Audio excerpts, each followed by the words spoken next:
नमो तस्सै भगवतो अरहतो सम्मा सम्बुद्धस्सै।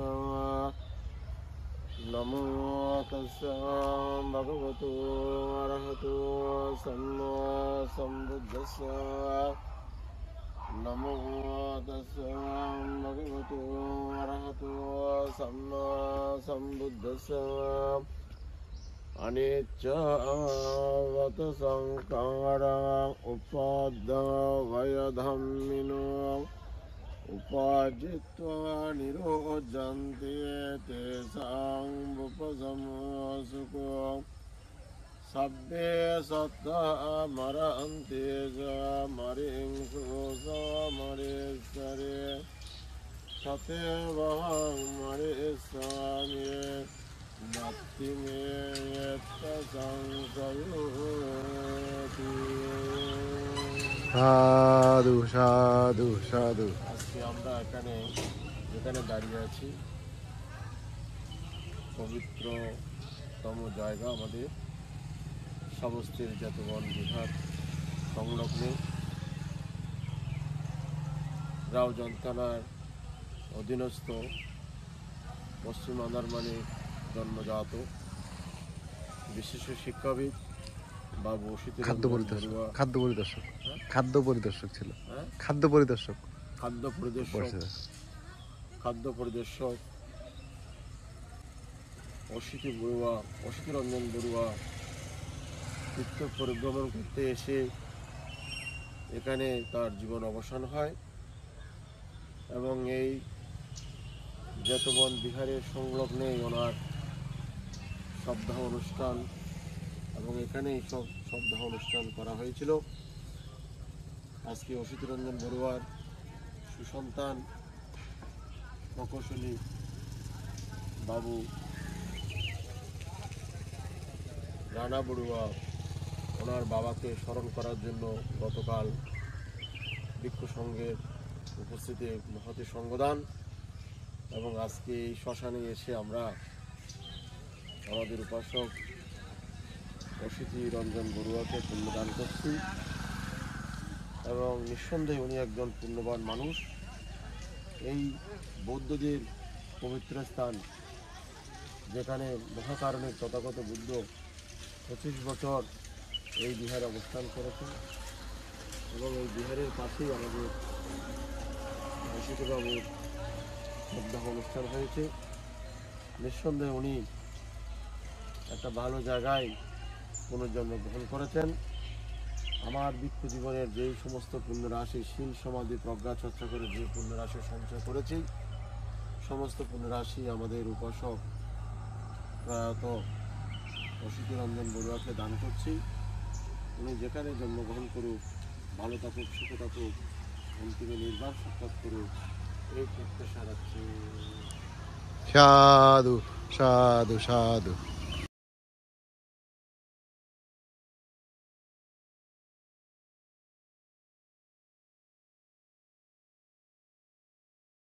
এবং এই সাউথস্থিতে এসেই তিনি মৃত্যুবরণ করেছিলেন।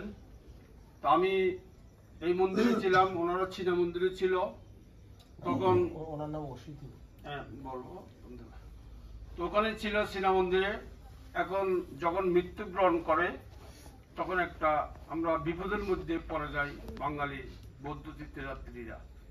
তো এখানকার এই বার্মিজ টেম্পেলে যিনি প্রতিষ্ঠাতা আমার শ্রদ্ধেয় মাসি, তো মাসিকে আমি বুঝিয়ে বললাম, তখন উনি ব্যবস্থা করলো মন্দিরের যেতবনের পাশেই ওনার শ্মশানটা দেওয়া হোক। তারপর আমরা সবাই সম্মিলিত হয়ে সেই মরদেহ ওখানে সংস্কার করেছিলাম। আজকে অত্যন্ত মনে মনে এত আনন্দের বিষয়, ওনার এই সন্তান আমেরিকা প্রবাসী হঠাৎ করে আমাদের ফোন দেয় এবং আমরা জানতে পেরে উৎসাহিত করে এই সংগদানের বৈকালিক সংগদানের আয়োজন। তাই প্রত্যেকে ভাবতে হবে, আমরাও তীর্থে এসেছি, এরকম পূর্ণময় অনুষ্ঠানে অংশগ্রহণ করতে পেরে নিজেকে খুব ধন্য মনে করছি এবং শ্রদ্ধেয় দাদাকেও পুণ্যদান করছি। এবং ভাবতে গেলে বৌদ্ধ ধর্মের মতে আমাদের জন্মান্তরের কল্যাণ মিত্র ছিল জ্ঞাতি ছিল এবং ওনারা এবং আপনারা আমাদের জন্মজন্মের তীর্থযাত্রী নয়, মাতা পিতা ভাই বন্ধু আত্মীয় স্বজন সবাই আমরা এক পরিবারের ছিলাম। ভিন্নভাবে আমরা জন্মগ্রহণ করে এক একজন এক একটা জায়গায় রয়ে গেছি বিদায় এখন 52 জন মানুষ 52 পরিবারের অন্তর্ভুক্ত হয়েছি। নমো তাস্সা ভগবতো অরহতো সাম্মা সম্বুদ্ধাস্সা নমো তাস্সা ভগবতো অরহতো সাম্মা সম্বুদ্ধাস্সা নমো তাস্সা ভগবতো অরহতো সাম্মা সম্বুদ্ধাস্সা বুদ্ধাং বন্দামি ধম্মং বন্দামি সংঘং বন্দামি অহং বন্দামি দ্বিতীয়ম্পি বুদ্ধং বন্দামি ধম্মং বন্দামি সংঘং বন্দামি অহং বন্দামি স্বাবুদ্ধং তৃতীয়ম্পি বুদ্ধং বন্দামি ধম্মং বন্দামি সংঘং বন্দামি অহং বন্দামি স্বাবুদ্ধং। ঠিক আছে, আপনারা আমার একটু কথা শুনবেন না? মাননীয় ভক্ত সংঘ সদ্ধর্মপ্রাণ পরম জ্ঞাতি বন্ধু, আপনারা হলেন আমার পরম আত্মীয়। আপনাদেরকে সবাইকে দেখে আমার চোখ ঝলঝল করছে। সবাই আপনারা, আমি আপনাদেরকে উপাসক উপাসিকা সম্বোধন করিনি, আমি পরম জ্ঞাতি এবং মা বোন সবাই আমার পরম আত্মীয়। আপনারা আমার পরিচয় দিয়েছেন আমাদের কনকবাবু। আমি ছোটবেলা থেকেই কলকাতা শহরে শ্রমণ জীবন যাপন থেকে শুরু করে আছি। তো আপনাদেরকে দেখলে আমার মন খুব ভরে যায়, এত আনন্দ লাগে। তো এখানে যে আপনাদেরকে পাবো সেই প্রত্যাশা করিনি। এটা আমাদেরও ভাগ্য ভালো, আপনাদেরও ভাগ্য ভালো। তো যিনি আমাদের বিশিষ্ট উপাসক আমেরিকার মধ্যে অবস্থান করছেন, উনি একজন প্রতিষ্ঠিত মানুষ। উনি ইঞ্জিনিয়ার, ওনার সহধর্মিণী একজন ডাক্তার, সে আমেরিকার মতন একটা দেশে। আমেরিকা আপনারা জানেন বিশ্বের একটা বিশাল শক্তিশালী দেশ, শ্রেষ্ঠ দেশ। আমেরিকাকে সবাই সমীহ করে ওদের বিভিন্ন প্রযুক্তির কারণে, অর্থবিত্তর কারণে। সেই দেশের মধ্যে ইঞ্জিনিয়ারিং করা, সেই দেশের মধ্যে ডাক্তারি করা, তো এটা একটু ভাবেন আপনারা। এই কথাটা বলার একটাই কারণ, আমি দুবার আমেরিকাতে যাই, এটা আমার সেকেন্ড টাইম। তো রানাবাবু পরিবারের সাথে আমার একটা সুসম্পর্ক। রানাবাবুর আরেকটা পরিচয় আছে, আমরা নিউ ইয়র্কের মধ্যে একটা বিহার সৃষ্টি করছি বনবান্ধব নামে, সাধারণানন্দ ইন্টারন্যাশনাল বুদ্ধিস্ট মনাস্টারি। সেই বিহারের উনি ভাইস প্রেসিডেন্ট এবং আমি এবার ওই বিহারে বসবাস করি। নিউ ইয়র্কে এই রানা বড়ুয়াদের এবং কমিটির আহ্বানে আমি এবার ওখানে বসবাস করি। শুধু বসবাস নয়, আমাকে ওনারা বিহার অধ্যক্ষ হিসেবে নির্বাচন করেছেন। তো আমি যদিও বা কলকাতা থাকি, ওদের অনুরোধ এবং আমি যে, আপনারা জানেন আমার গুরুদেব ধর্মপ্রিয় বান্তে, আমি ওনার আশীর্বাদ ধন্য। আমি কলকাতা শহরে থাকলেও বান্তের প্রতি আমার যথেষ্ট শ্রদ্ধা। বান্তেকে আজীবন বাঁচিয়ে রাখার জন্য ওনার নামে একটা প্রতিষ্ঠান করেছি, ধর্মপ্রিয় সোশ্যাল ওয়েলফেয়ার মিশন। সেটা এয়ারপোর্ট সংলগ্ন। তো বান্তে আমার, ওনার প্রতিষ্ঠানে, আমার নয়, বান্তের নামেই প্রতিষ্ঠান। এই মহাপুরুষের নামে আমি আপনাদেরকে এই সংগদান, অষ্টপরিষ্কার এবং সংগদানের অনুরোধ করবো। বান থেকে আপনারা দেখবেন, আমি শিষ্য হয়েও, যেহেতু আমি একটা অন্য দেশে থাকি, বান্ধের সেবা যত্ন করা আমার সম্ভব নয়। আমি আমার মাননীয় ভিক্ষু সংঘকে আহ্বান করব এবং আমাদের মা বোনদেরকে অনুরোধ করব, বান্ধ থেকে আপনারা একটু দেখবেন। বান্ধের বড় বড় শিষ্যরা মানে আয়ু পায় না, এগুলো প্রথম থেকে আমরা দেখছি যে একমাত্র আমি অদম বেঁচে আছি। তো অনেক বড় বড় বান্ধেরা বান্ধের শিষ্য ছিলেন, কিন্তু অনেক আগে কালগত হয়ে যান যে কোনো কারণে। যাই হোক, আমি ওখানে বসবাস করে রানাবাবুর সাথে আমার একটা যে সুসম্পর্ক, উনি আমাকে একটা ওনার মনের কথা ব্যক্ত করলেন। জানতে আমি একটু সাবস্তি, আমার বাবা যেখানে গত হয়েছে, আমার বাবার দেহ পর্যন্ত আনা হয়নি, তো আমি ওখানে একটু যেতে চাই, আমাকে একজন বাঁধতে দিন আপনার বিহার থেকে। আমি বললাম আমি আপনার বান্ধ নয়, আমি নিজে যাব। উনি এসছেন কালকে আমেরিকা থেকে, আমরা টিকিট করেছি ক্যালকাটা থেকে দিল্লি, দিল্লি থেকে অযোধ্যা, অযোধ্যা এসে একটা গাড়ি কার ভাড়া করেছি। উনি আমাদের নিয়ে এসছে, ওনাকে আর ছাড়েনি যে না আপনি থাকুন, ওনাকে আমরা হোটেলের ব্যবস্থা করে দিয়েছি, সব ব্যবস্থাপনা করে দিয়েছি। দেখুন, রানাবাবুকে এখানে ওনার বাবাই নিয়ে এসছে, হয়তো রানাবাবু আসতেন না। আমেরিকা থেকে আপনারা জানেন এত কর্মব্যস্তর মধ্যে যে এশিয়াতে যাব বা ইন্ডিয়াতে যাব সেটা হয়তো আশা হতো না, আসলেও তো পরে আসতো। কিন্তু ওনার বাবাই ওনাকে টেনে নিয়ে এসছে, যে ওনার মনের মধ্যে বারবার রেখাপাত করছে আমার বাবা যেখানে দেহ রেখেছেন আমি সেই জায়গায় যাব। তো আমি বললাম যে আপনার বাবা যেখানে মারা গেছেন ওই শ্মশানটা দেখে চলে আসবেন। বলে হ্যাঁ বান্ধা। বলে না, ওটা ওরকম দেখা হয় না।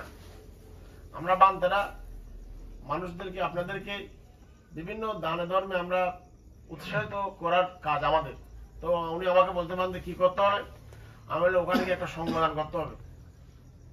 ওখানে বাবা ওখানে গত হয়েছেন, বাবার উদ্দেশ্যে চলুন আমরা একটা সংবিধান করবো। এখানে যখন আপনাদেরকে এসে আমরা অ্যাকচুয়ালি থাকার জন্য এসেছিলাম, তো আপনাদেরকে দেখে দেখছি আমাদের সব মানে মা বোনেরা, আমরা বললাম যে এদেরকে সবাইকে কালকে চলুন খাবার ব্যবস্থা করবো আমরা, এবং বান্ধেরা যত আছে আমরা একটা সংবিধান ব্যবস্থা করি। তো এখন আমাদের ভাগ্য হলো না, উনি জানতে পারলাম আপনারা কালকে ভোরেই চলে যাবেন। তখন আমাদের দুজনের মনটা খুব খারাপ, এত কষ্ট করে এসেছি। তখন আমি ওনাকে বুদ্ধি দিলাম চলুন আমরা বৈজ্ঞানিক সংশোধনও করি। বান্ধেরা যখন কালকে প্রোগ্রাম আছে, আমরা আপনাদের গ্রুপ লিডারকে খুঁজছিলাম যে ওনারাই জানবে। তো জানতে পারলাম আপনারা কালকে চলে যাবেন। আমি চিন্তা করলাম না, আমরা বৈজ্ঞানিক সংশোধনও করা যায়, আমাদের বান্ধেরা আছে, চলুন বৈজ্ঞানিক সংশোধন। বান্ধে ঠিক আছে, সেটাই হোক, মানে তবু করবো আমরা। তো এটা আমাদের খুব ভালো লাগছে, খুব আনন্দ লাগছে, আমরা এত বান্ধে পেয়েছি এবং আপনাদেরকেও পেয়েছি। এটা আমাদের জন্য খুব সৌভাগ্য। এবং আজকে রানাবাবু ওনার যে আমেরিকা থেকে আসা, ওনার সার্থক হয়েছে। আজকে একটা এরকম একটা অনুষ্ঠান উনি করতে পেরেছেন, করতে পারছেন, সেটা আপনাদের সবার সহযোগিতায় এই অনুষ্ঠান আমরা করতে পারছি। এই জন্য বিশেষ করে আপনাদেরকে আমরা অনেক অনেক পুণ্যদান করছি এই সংঘর পক্ষ থেকে। কারণ হচ্ছে আপনাদেরকে না পেলে আমরা কিন্তু এই আনন্দটা ব্যক্ত করতে পারতাম না। রানা বাবুর বা অসিত বড়ুয়া, যে অসিত রঞ্জন বড়ুয়া যে ধর্মপুরের মানুষ, এটাই প্রমাণ। এতগুলো লোক মানে পাওয়া কঠিন ব্যাপার। তো আমি যেহেতু উনি বাবার প্রতি শ্রদ্ধা, যে ওনার বাবা শিক্ষক ছিলেন, আমাদের আয়োজন আইজিবিটি স্কুলে উনি শিক্ষকতা করেছিলেন, ছেলেকে ইঞ্জিনিয়ার বানিয়েছেন। আজকে বাবাকে স্মরণ করে পুণ্যদান দেওয়ার মানুষে শুধু মার্কিন যুক্তরাষ্ট্র থেকে এখানে এই সাবস্তির মধ্যে এসছেন। তো আপনাদেরকে মা বোন, আপনাদেরকে একটা কথা বলতে চাই। কথাটা হচ্ছে, দেখুন, যারা গবেষণা করে, পিএইচডি করে, তারা দুটো কাজ করে। একটা হচ্ছে বই পুস্তক পড়ে, আর একটা ফিল্ড ওয়ার্ক বলা হয়, মানে সরজমিনে গিয়ে ওখানে ওইটাকে দেখা। আমরা, আপনারা এবং আমাদের মাননীয় ভিক্ষু সংঘরা আপনাদেরকে মঙ্গলসূত্র কতবার শুনিয়েছি। এওয়াং মে সুতাং একাং সামায়াং ভগবা সাবত্তিয়াং বিহারতি। সাবত্তি নাম শুনেছেন, দেখেননি? আজকে সরজমিনে আপনারা সশরীরে এসে সাবস্তি যেতমন বিহার আপনারা দেখতে পাচ্ছেন। আপনারা কত পুণ্যবান চিন্তা করুন। এতদিন বই পড়েছেন বা বান্ধবদের মুখে শুনেছেন, এখন সাবত্যাং বিহারতি যে তো বনে অনাথ পিণ্ডে কাচ্চাড়াম, এই কথাগুলো যে বান্ধবদের মুখে শুনতেন, আজকে আপনারা ফিল্ড ওয়ার্ক করছেন। আজকে সরজমিনে আপনারা সেই যেতবন বিহারকে আপনারা দর্শন করেছেন। মহাকারণিক তথাগত বুদ্ধ এখানে 25 বছর, 19 বছর এবং এই বিশাখার পূর্বারাম থেকে শুরু করে 25 বছর এই সমস্ত যেতবন বিহারে ছিলেন। আমি রানা বড়ুয়াকে ফ্লাইটে দেশনা করে আসছিলাম যে এখানে আমি ওনাকে বললাম, আমরা ত্রিপিটকের অট্টকথা থেকে জানতে পারি এখানে নাকি 7 কোটি মানুষ ছিলেন, 5 কোটি মানুষ মার্গফল লাভে ছিলেন, 2 কোটি মানুষ সাধারণ মানুষ ছিলেন। তো যার জন্য মহাকারণিক তথাগত বুদ্ধ দীর্ঘদিন এই বিহারে অবস্থান করেছিলেন এবং দীর্ঘদিন এখানে থাকার কারণ, যেমন কোন গ্রাম যদি ধর্মপরায়ণ হয় সে জায়গায় বেশি দিন বাঁধতে থাকে। যেই গ্রাম ধর্মপরায়ণ, ধর্ম জ্ঞান আছে, সেই গ্রামে দীর্ঘদিন বৃক্ষ থাকে। আবার যে গ্রামের মধ্যে ধর্মপরায়ণ নয়, ধর্ম জানে না, সেখানে বাঁধতে থাকতে পারে না, কারণ বাঁধতে শান্তির প্রতীক। ঘর বাড়ি ছেড়ে এসছে মানুষকে শান্তির বার্তা দেওয়ার জন্য, যখন অশান্তি হয় তখন আস্তে করে ওটাকে ছেড়ে চলে যায়। ভগবান বুদ্ধ 25 বছর এখানে কাটানোর একটাই কারণ, প্রত্যেকে ধর্মপরায়ণ ছিলেন, ধার্মিক ছিলেন বলেই বুদ্ধের কাছে এসে কর্মস্থান দেওয়ার নিয়ে তারা ধ্যান সমাধি করে মার্গফল লাভ করেছেন। এই কারণে ভগবান বুদ্ধ দীর্ঘদিন ছিলেন। এই যে 25 বছরের মধ্যে এখানে বুদ্ধ হাঁটেনি, এই জায়গায় হাঁটেনি, হেঁটেছেন, এই জায়গায় চলাফেরা করেনি, করেছেন। 25 বছর নিশ্চয়ই এই সারাউন্ডিং, এই অনাথপিণ্ডিক শ্রেষ্ঠী বিহারে বুদ্ধ আনাগোনা করেছেন, পাইচারি করেছেন, ভিক্ষা গেছেন। আজকে সেই জায়গায় আপনারা এসেছেন। আপনারা নিজেকে প্রশ্ন, কত পুণ্যবান আপনারা। আপনারা জানেন ভারতবর্ষের যিনি জাতীয় সঙ্গীত লিখেছেন বিশ্বকবি রবীন্দ্রনাথ, জনগণ মন অধিনায়ক, এবং আমার সোনার বাংলা, দুটো দেশের জাতীয় সঙ্গীত যিনি লিখেছেন, তিনি যখন বুদ্ধগয়া যান, ওই বুদ্ধের ওখানে প্রণাম করতে গিয়ে কাঁদছেন। গুরুদেব কেন কাঁদছেন? বলতে আমি কাঁদছি, এই মহাপুরুষ যখন জন্মগ্রহণ করেছিলেন এখানকার ধূলিকণা পর্যন্ত পবিত্র হয়েছিলেন, তখন কেন আমি জন্মালাম না? তো আজকেও এই সমস্ত যেতবন বিহারে ভগবান বুদ্ধ 25 বছর ছিলেন। এই বুদ্ধের চলাফেরা করেছেন, এই ধূলিকণাকেও যদি আমরা শ্রদ্ধায় দেখি, আমাদের অনন্ত অপ্রমেয় পুণ্য সঞ্চিত হচ্ছে। তো প্রিয় পশুবাসীগণ, আপনারা ধন্য, আপনারা ধন্য, আপনারা অনেক পুণ্যবান। কেননা আপনারা জানেন এটাকে বলা হয় মহাভারত, এটাকে বলা হয় বুদ্ধভূমি, এটাকে বলা হয় ল্যান্ড অফ বুদ্ধা। ভারতবর্ষের যত বড় বড় নেতা, প্রধানমন্ত্রী থেকে শুরু করে রাষ্ট্রপতি থেকে শুরু করে সব বহির্দেশে গিয়ে বলে যে I came from land of Buddha, আমার দেশে বুদ্ধ জন্ম হয়েছে। কারণ ভারতবর্ষের এমন কিছু নাই তুলে ধরার, একমাত্র বুদ্ধকে তুলে ধরছেন। এবং সেই জন্য বলেন, মুকেশ আম্বানির ওয়াইফ থেকে শুরু করে যত বড় বড় শিল্পপতিরা বলেন I came from land of Buddha, আমার দেশে বুদ্ধ জন্ম নিয়েছে। তো আপনারাও বুদ্ধ দেশের মানুষ বলে মনে করবেন। এই মহাভারত, এই মহাভারতে দুই একটা ঢাল পাল ভেঙে গেছে আর কি, যেমন পাকিস্তান হয়েছে, আফগানিস্তান হয়েছে, এগুলো কিন্তু ভারতের অন্তর্ভুক্ত ছিল। ভারতের, বাংলাদেশ নামে কোনো দেশ ছিল না, ভারতবাসী ছিলাম। তো আমি নিজেকে প্রশ্ন করি যে আমাদের এই যে লেস দেন 1% বুদ্ধিস্ট, আপনারা কিভাবে লড়াই করছেন এই ধর্মকে, সদ্ধর্মকে রক্ষা করার জন্য? একটা মুসলিম প্রধান দেশে লেস দেন 1% বুদ্ধিস্ট, সেই জায়গায় আমাদের ধর্ম সংস্কৃতি রক্ষা করার তার জ্বলন্ত প্রমাণ আপনারা বুদ্ধগয়াতে এই তীর্থ পরিভ্রমণ করতে আপনারা চলে এসেছেন। ধর্মের প্রতি শ্রদ্ধা আছে বলে, বুদ্ধের প্রতি শ্রদ্ধা আছে বলে, সংঘের প্রতি শ্রদ্ধা আছে বলে আপনারা আজকে কষ্টবিষ্ট করে এখানে তীর্থ পরিভ্রমণ করতে এসেছেন। তো কাজেই ধর্মকে রক্ষা করছেন বলে আপনারা আজকে এখানে আসতে পেরেছেন। তো আমি বলবো আপনাদেরকে, আমার ভিক্ষু জীবনের যত পুণ্য সঞ্চয় করেছি, ধ্যান সমাধি যেগুলো করেছি, আমি আপনাদেরকে সকলকে পুণ্যদান করছি।